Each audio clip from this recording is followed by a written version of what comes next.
आयो रे होलिया आयो रे होलिया आयो रे रंग बहार देखो आयो रे सारा दादा रंग बरसैया अपन मगही नगरिया में सारा दादा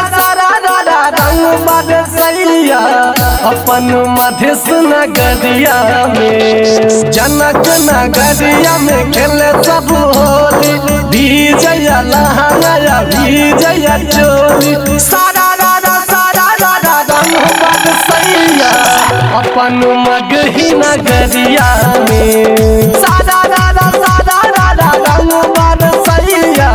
अपन मधेश नगरिया में जनक नगरिया में खेले सब होली विजया लहंगा विजया चोली सारा दादा रंग बरसैया अपन मधेश नगरिया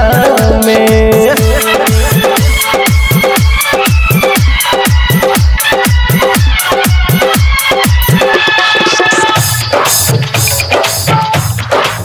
भौजी के पाँव में बाजरे पैजनिया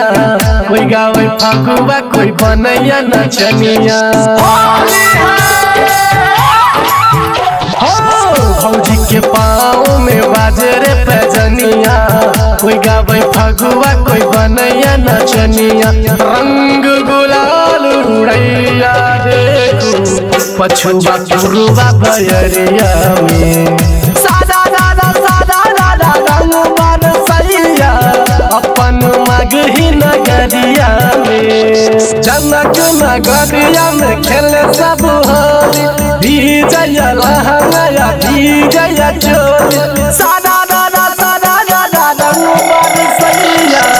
अपन मधेश नगरिया में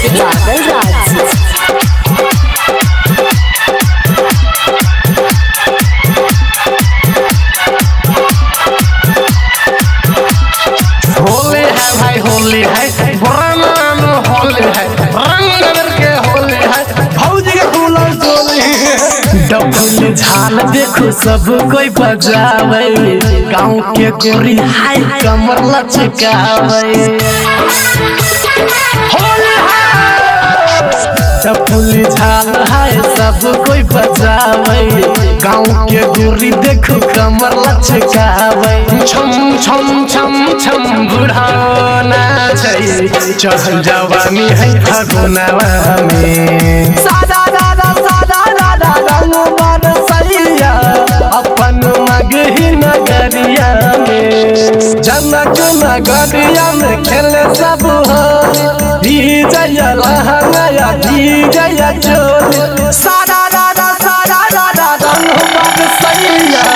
अपन मधेश नगरिया में सादा रंग बरसैया अपन मगही नगरिया में सादा रंग बरसैया अपन मगही नगरिया में। जय बाबा मंगलनाथ रिकॉर्डिंग स्टूडियो जनकपुर धाम नेपाल।